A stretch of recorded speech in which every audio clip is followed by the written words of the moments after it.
Welcome to the Real Estate Investing Club. This is the place everyday real estate investors gather to share their best stories, biggest insights, and favorite tactics to grow a portfolio of cash flowing properties in today's market.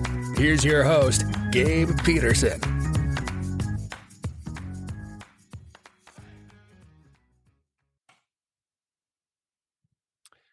All right, we are back with another episode of the Real Estate Investing Club. Today we have Brent Bowers with us again today. I love having repeat guests, and Brent is an absolute monster when it comes to doing deals with land, which is a unique niche. I know a lot of people out there really like land deals because it's a little bit easier and there's a lot more of it. So Brent, I am super excited to get into this. We're going to go deep into the details of how to get land deals done. Before we do that, I do want to ask, we always start with stories on how people get started in real estate. I know you've already been here and shared yours, so we'll keep it quick, but take us to the beginning. How did you get started in real estate?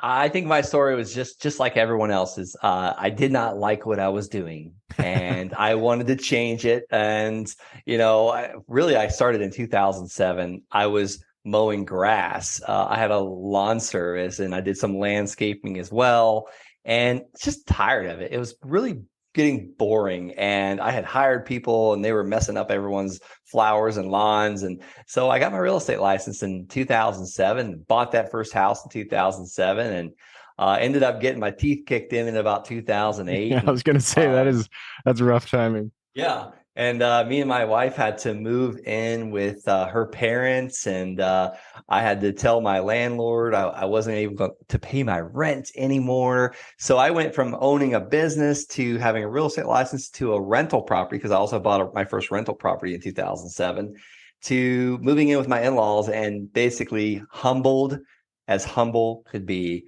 and joined the military in 2009. Took a little break from real estate from 2009 to 2013. I was on a couple combat deployments to Afghanistan and living in Germany when I wasn't deployed, and started house hacking in 13 and wholesaling in 14, wholesaling houses in 14 and 15, and then stumbled on land early 2016. And that is when things really started to take off for me. So if anybody is listening to this today, it took me from 2007 to about 2015 to finally get successful in real estate. So what is that? 2008, 9, 10, 11, 12, 13, 14, 15, 8 years. So if you're less time than that, you're doing great. Yeah. So this is a long haul. I want to jump in there too, because I when I got into real estate, I always thought that it should be going faster, but I'm just like you. I started in 2014, and it wasn't until 2019 that things really took off. And so just, reiterating that statement, if you guys think there are crazy stories out there where people, get $20 million under management within the first year, that can definitely happen. But if it's not happening for you, don't kick yourself. It is a long game. So just keep at it, and eventually you'll get to where Brent is today. Good story though. So you got into land. I love it. You did a few things before then. We all get started in wholesaling, single family, trying to do those flips, and then we get our teeth kicked in and find the actual strategy that we're passionate about. And that's it. You got to be a little passionate about that. Helps too. And so, I'm glad you touched on that. Yeah. But land, that's where you landed. And today we're going to deal with exactly today. I just got that one. All right. But today we're going to go deep into land. I'm excited about this. To preface it, to get us started, why don't you just say, why are you so passionate about land? Why do you think land is, why do you like it so much? I love it that it's just clean. And I got that from my father. Like, he's just like, it's just clean. It's untouched. And another thing I love about it is I sell most of my land on seller financing, where I hold the payments. I get a down payment, a monthly payment, a doc fee, a note service fee. So all these little fees add up too, by the way. But I love it because we've got almost 70 of these coming in each month. And these tenants, did I say tenants? Buyers never call unless they want to change their debit card number, or they get a new bank account, or they want to pay extra.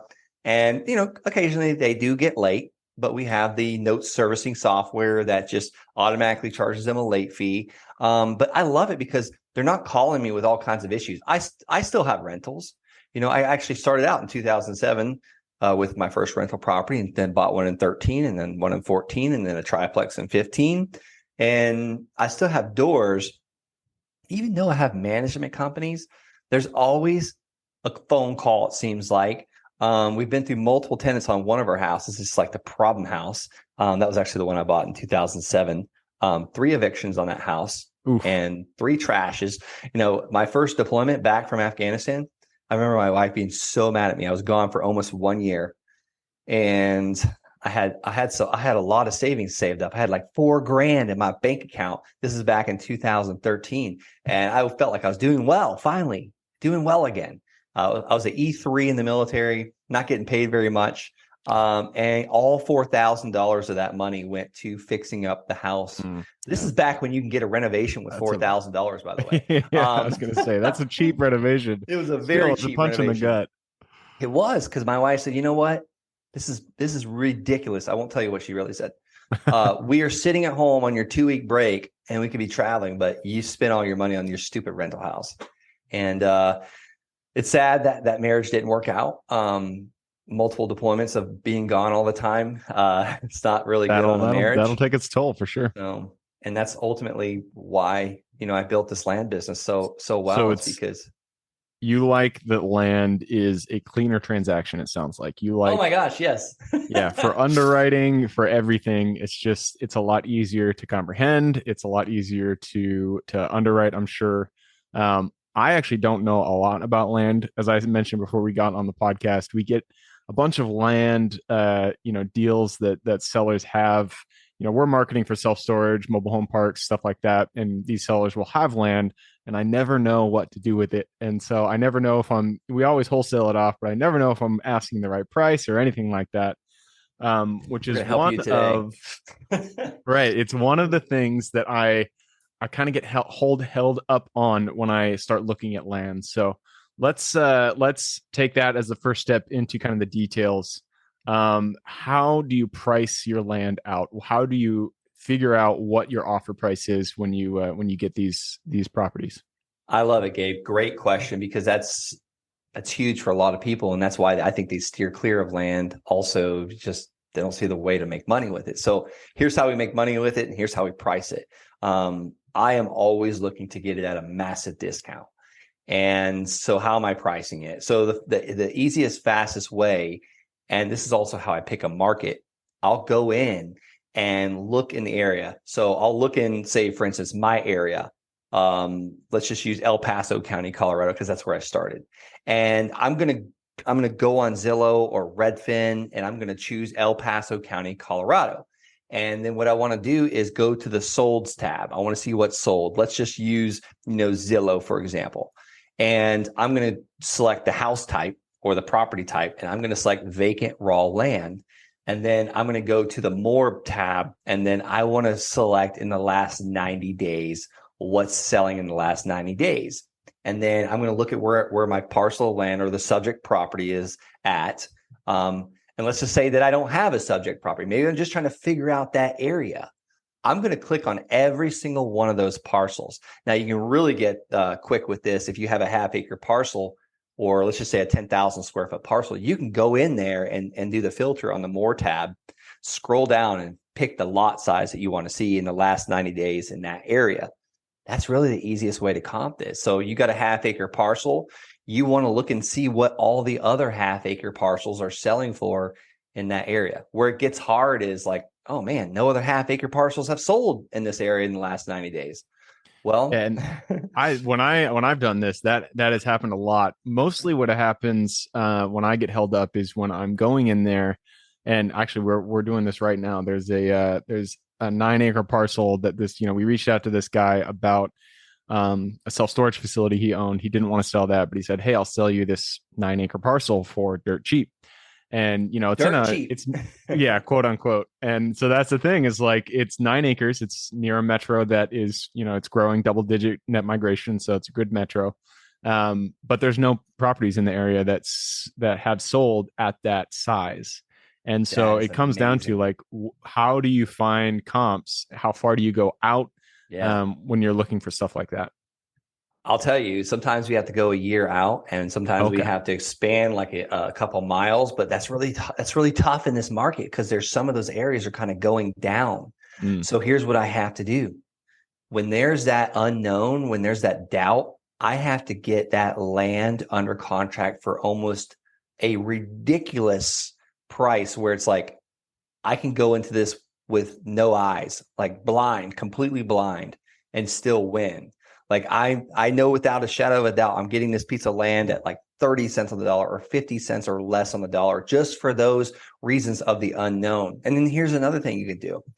You can get it under contract for an extremely long due diligence period, like a 90-day due diligence period, and market that thing to cash buyers, market it to land specialist realtors that are selling the land in that area, and also have the land listed in that area. Because we just found 14 acres in Tennessee, and there was no comps, nothing that has sold. And I'm like, golly, man, I had to expand, just exactly what we're talking about. And I found the land specialist realtor. I found one person that has sold 2 parcels in the last 6 months. That's not a lot. And she seemed like she was okay. Well, she's now not got back to me. Well, okay. Well, let's see who else is out there. So now I'm looking at what's for sale. There's 3 parcels for sale. One is right across the street, and they're asking like $1 million for it. And mine, I've got under contract for about 100,000 ish. Wow. So I call him and I said, hey, I'm right across the street from you. We got the same size parcel. What do you think is a 30-day blowout price? And he was like, okay, you got to be careful in this area because you got to do perk test where the water percolates through the soil, kind of like for your septic system. And you also need to know this, that, and the other. But here's the thing. We're just waiting on a perk test, and this land is gone for $1 million. I think you have something really great over there. So we just were not sure. So we got it under contract at a super low price. So Gabe, I wish I had an exact science formula to tell you that how. you could say, yeah. There's not And one. Now there's, yeah. Yeah, that is so often, and that is what it comes down to for every piece of real estate is you really do have to do the due diligence. There's no specific formula. I wish there was, like that 70% minus repairs for flips. No. There's nothing like that out there. But it does sound like you find that 50%, 50 cents on the dollar is a good metric to be shooting for when you're trying to get a property under contract. Yeah, or less. And all I'm saying is in those areas, that's where the biggest money is made, the unknown areas. Now, if you have an area where they're all 10,000 square foot parcels and they're all selling for $17,000 to $20,000, okay, yeah, I can get them under contract probably for maybe 7,000 or 8,000. But what's the most I'm going to make? $5,000 if I assign that contract, or I flip it on the MLS for 20. That's where you kind of get your like base hits. But where you get your home runs are those areas you were just talking about, where it's like, I have no clue what this is worth.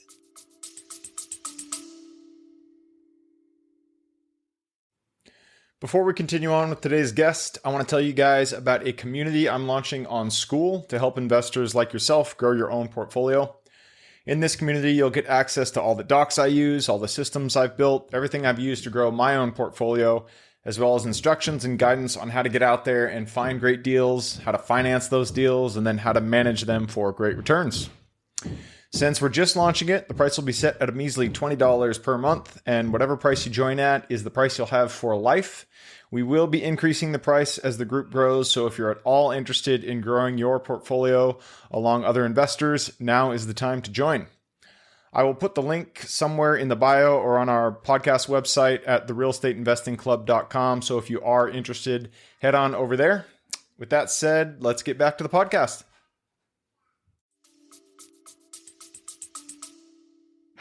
Gotcha. Yeah, that makes sense. And so you've mentioned 2 ways that you're doing disposition right now. You've mentioned buying it, and it sounds like assigning the contract, and then also selling it on the MLS. Are you doing double closes? Are you fully closing on these properties, or are you just listing it while you have it under contract? All the above. All the above. All the above. And then my favorite method is buying it myself with my money, or some partner's money, or a borrow from mother-in-law, buying it at 30 or 40 cents on the dollar and turning around and seller financing it. Yeah. What do I mean by that? We just bought one for $40,000. We paid $40,000.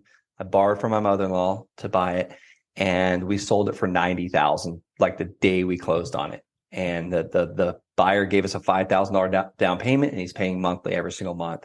And that's where our passive income rolls in every single month, kind of like your storage facilities. Yep. I really like those. And seller financing, I am a huge proponent of it. I love buying seller financing. I love selling seller financing. In fact, I have a property on market right now in Lubbock, Texas, that I'm selling with seller financing. And so I'm a huge proponent of it. I think it's a win-win for both parties. And I love that that's one of your guys' big strategies here. When you structure those seller finance deals, do you generally how do you structure them? Are you guys doing interest only with a balloon? Are you doing 30-year amortization periods? How do you generally structure those? I absolutely am not doing interest only with a balloon. I think that would be this is my personal opinion. I think I would set up my buyer for failure if I did that every single month. So some of them we are structuring 30-year mortgages. Here's what we do. We take a down payment, usually at least $1,000, sometimes more. I used to, when I was just starting out in this in 2016, I would need a down payment large enough to get my money back out of the deal so I can keep rolling, right? And I built that up to about $9,000 a month in about 9 months period. That's what allowed me to get out of the military.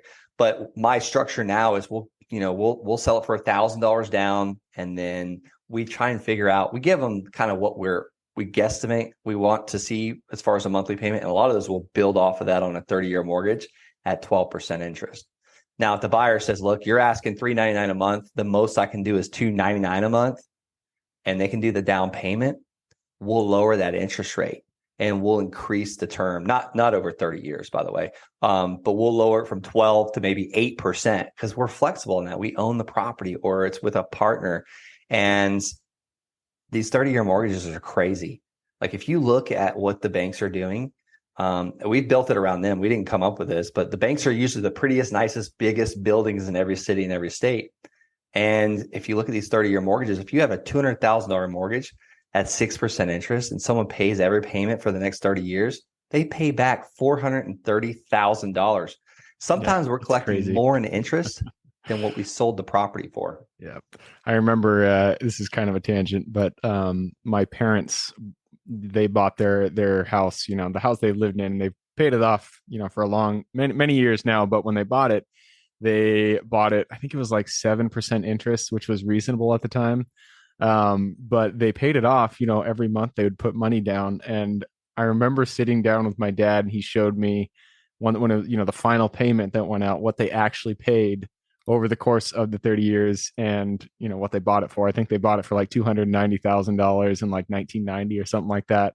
And now over that course of that year, I can't remember what it was. I think it was like $500,000 or $600,000 that they actually paid. But at 7% interest. Yeah, but don't quote me on those numbers. It was something like that. And it just got me rethinking like, man, the bank is where it's at. Holding those notes, that's really how you make a lot of the money here. Yeah. And I'll tell you, like a lot of people ask me, because I just did that $40,000. We bought it for 40, sold it for 90. And over the life of that loan, we're going to make a little over $101,000 net profit. And people were like, because I did like a case study on it. And people were like, wait a minute, are you charging a prepayment penalty? Heck no, I'm not. I want them to pay me off because I'll get my profit sooner. But here's the thing. 30-year mortgages, like the first 10 years is pretty much interest only. And eventually these people will maybe take out a bank loan to build a house or put a mobile home on it. And that bank's going to pay me off because they're not going to have a junior lien. So I'll get my money back and I can keep rolling it. The velocity of money. We want to keep that stuff moving. Yep. And do you generally do non-recourse or do you require collateral for your properties? No, I take the land back. Yep. I will now if they buy it through a realtor, we do a traditional closing through a title insurance company and they get the deed. Generally, I get at least $5,000 down for those. I have never had to foreclose on one of those. But if they want to just do the $1,000 down, we'll give them what's called a contract for deed or a land contract. And you want to know if your state requires you to record those, talk to a foreclosure attorney.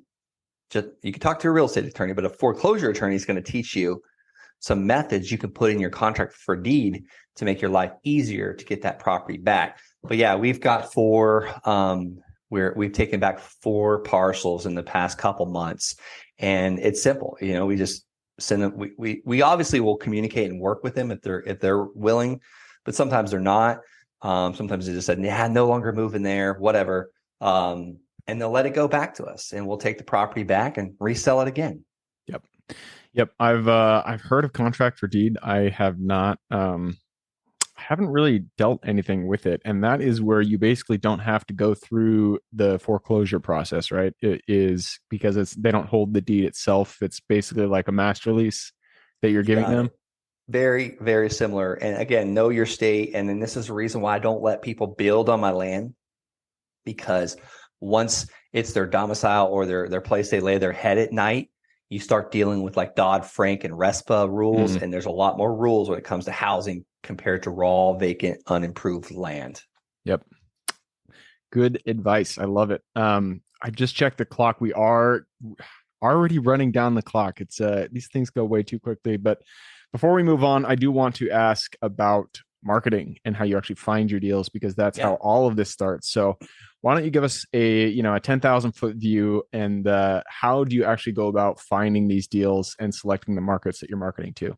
Love it. So I already talked about Zillow. I already talked about the area you're in. I recommend doing, when you're first starting out, if you're brand new to this, do it within about a 2.5 hour radius of where you currently live, a radius, a circle. So go to your city, look on Zillow or Redfin, and look at the solds, look at land, and look in the past 7 days or the past week. See if you can find any clusters, like a pattern of like when you're shooting a gun and you want to hit the bullseye. Nothing. Okay, well, go to 30 days and then see if you can find a cluster. That's the area I'm going to start with. And I'm going to click on every single one of those. If we're on Zillow, yellow dots, the solds. And I want to know what it's sold for, how big it is. And I also want to scroll down and see who listed it and who bought it. And if there's no list or bought by, that means it traded off market. It was not on the MLS, I should say. Well, once I figure out what it sold for, how big it was, that's how I can price my area. Now I know that, if we're looking at, if I click on every one of those and 9 out of 10 of those were 10,000 square foot lots, I know that the in-demand lot size or parcel size is 10,000 square foot, and I know exactly where it's at. And I now know the price per square foot. So let's just say it's $3 a square foot is what it's selling for, because you take the price divided by the square foot. That's how you get the price per square foot. And I want to get it for 50 cents or less on the dollar. I'm gonna offer like $1.50 a square foot. Now I'm going to go to PropStream, and I'm going to pull a list. But I'm going to pull a very specific list. I'm going to go on the PropStream map thing where you can draw the little map, and I'm going to draw exactly what I'm seeing on Zillow. Lake Avenues to the right, Pine Avenues to the left, First Streets to the bottom, Fourth Streets to the top. I'm going to draw a square, and I'm only going to pull parcels in that area to dip my toe in the water. And I'm only going to pull 10,000 square foot lots. And I'm not going to do out-of-state owner. I'm not going to do own for the last 10 years, because what about the person that just inherited a piece of land 6 months ago? You're going to leave them out? And that's also what all my competition's doing. They're doing like 10 years ownership, out-of-state owner. Well, what about the in-state owners? Yeah. And I'm just gobbling up all the deals. And so you're really hyper focusing there. It sounds like you're not, you live in Tucson. You're not taking the entire city of Tucson. You're choosing specific areas in the metro that you're looking at, and you choose that area. You get all the properties there, just based on those comps that you're pulling.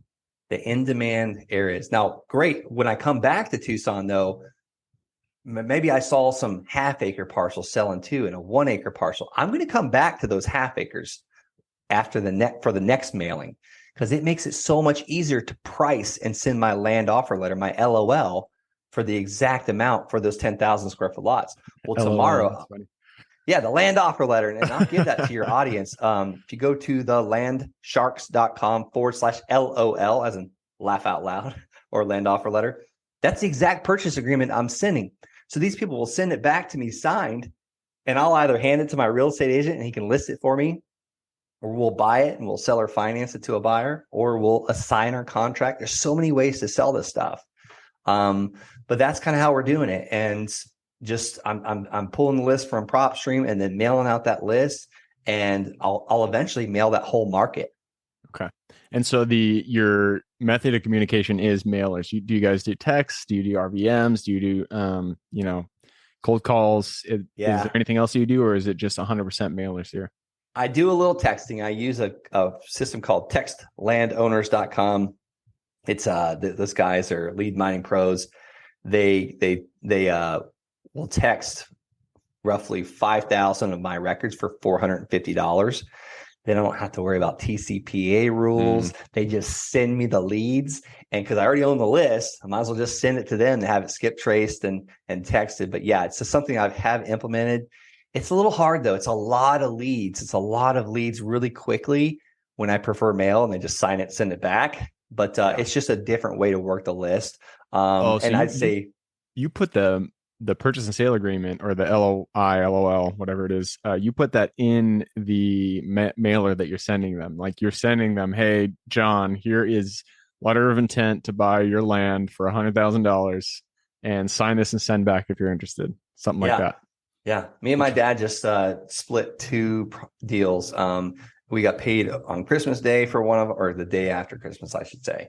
And then just another one today. The lady had two parcels. So she got an offer for both of her parcels.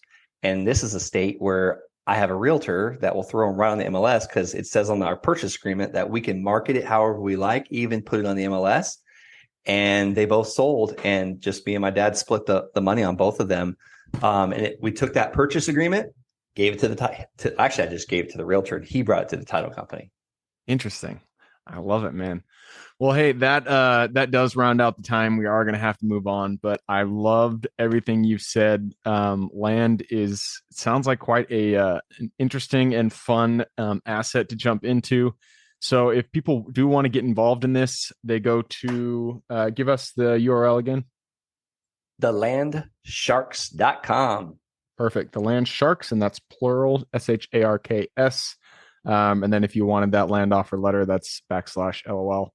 So it's time to jump into the quick question round. Are you ready? Let's go. Yeah. Let's do it. It starts with books. I'm a big bookie, so give me 2 recommendations, one for general life wisdom, one for real estate specific. Right now, I'm reading Stories That Stick by Kendra Hall. I love it. Okay. And geez, another one's Profit First. I don't know if that fit the criteria, but I'm going through Profit First again because I look at all the money that went through my bank account in the last few months, and I'm like, good Lord, we need to keep some more of this. Yeah, I've had that recommended before. Profit First. It sounds like a good book. I haven't picked it up myself, but I definitely feel you. It's so easy to let expenses balloon, and keeping those expenses down. That is one of the battles of a business owner. So I've got a pile of debit cards on my desk right now. I know we're running out of time, and a couple credit cards. Today, I took 30 minutes and reported them all lost. You know why? It's because I've got so many recurring charges that I don't use eCampaign Pro anymore, that charges me $99 a month and this, that, and the other. And I had 5 subscriptions to Adobe. I'm like, what the heck? We just need one. That's funny. That's a good idea, though. And I've done that before. Not intentionally. I'll just lose my debit card and it'll cancel. But then I'm like, wow, I'm glad all of these subscriptions have finally ended. They'll call you when they want the money and then renegotiate with them, or say, do I really need this? Is it bringing me a return on investment right now? Nope, Don't need it. Yep. All right. That moves us on to the next question. This is a good one for you because you're in land. The United States is a big place. There's a lot of square miles out there. So what metro are you most excited about investing in today? I'm just going to say Florida right now, because look at what's going on in Florida right now. Colorado was my baby about a year ago, but Florida. And I know that's not micro, but I'll leave it at that. No, it's a good one, and a lot of people are saying that there are, the demographics are definitely favoring investors. There's a lot of people moving there. Land pricing, single family pricing is still it's going it's getting there, but it's not expensive yet. And so makes sense to me. And that moves us to the next question. This is about strengths. We are all gifted with strengths that we uniquely give this world. So what is your Superman strength? Probably my biceps. No, just kidding. Just here's my strength.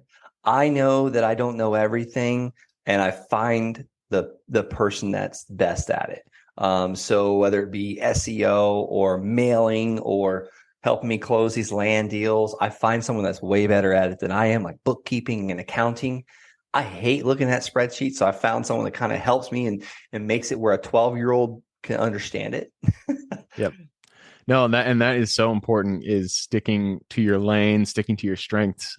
Because if you try to do something you're not good at, that your mind isn't already oriented towards, it is like just slamming your head into the wall. But there's somebody out there who actually enjoys that stuff. So let them be in their lane, you stick in your lane. That is a good strength to have.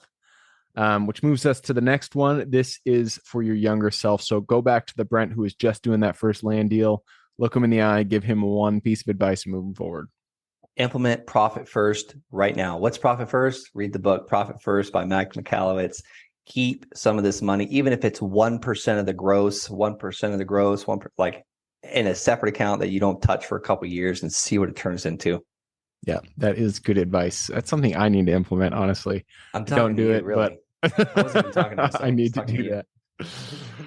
All right, that moves us to the second to last question. None of us are islands. We all stand on the shoulders of giants. So who is one mentor who has contributed significantly to where you are today? Tom Kroll. Tom Kroll, easy peasy. Tom, he's a real estate mentor or coach, right? He started Wholesaling Inc. And I actually am one of the coaches at Wholesaling Inc. And he's just been an amazing mentor just on life and business and real estate wholesaling and coaching. Everything above. I love it. Well, shout out to Tom. Thank you for helping Brent get to where he is. That leads us to the very last question. This is for the listeners. You've given us a lot of good advice, a lot to think about land. I'm sure people want to reach out. What is the best way for them to get in contact with you? Yeah, I'd say the best way is hit me up on TikTok, Brent L. Bowers 1. Every day I'm putting out some type of content on how you can do a land deal, buy and sell something today, how to start investing in land. Cool. I love it. That is Brent L. Bowers, number 1, not number 2, number 1.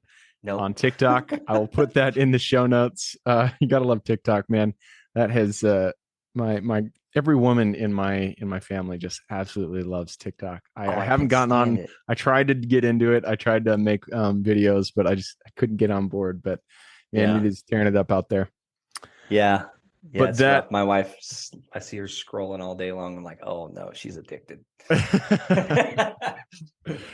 right, Brent. Well, that wraps it up. Thank you very much for hopping on the show. Thanks, Gabe. Absolutely. For everybody who's here with us today, thank you guys for showing up. You are the reason we do this. So if you guys have any questions whatsoever, reach out to me, Gabe at therealestateinvestingclub.com.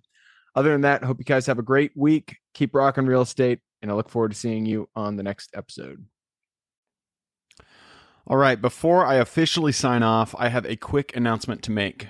If you're interested in becoming a passive investor in one of my deals, my own company, Kaizen Properties, is looking for capital partners for our upcoming projects. We invest in what are known as recession-resistant assets, mainly self-storage facilities, mobile home and RV parks, and industrial properties. If you're interested in investing and would like to learn a little bit more about my company, our investing criteria, and some of the previous projects we've done, go to the Real Estate Investing Club podcast at therealestateinvestingclub.com and scroll all the way down to the bottom of the page. Click on the Invest With Us button. That'll pop up the investor form. Fill that out, and we will reach back out to you as soon as we can. Or if you prefer a little bit more of a personal touch, you can reach out to me at gabe@therealestateinvestingclub.com. So really, that is it. Again, it was a pleasure hanging out with you guys during this episode, and I look forward to seeing you on the next episode.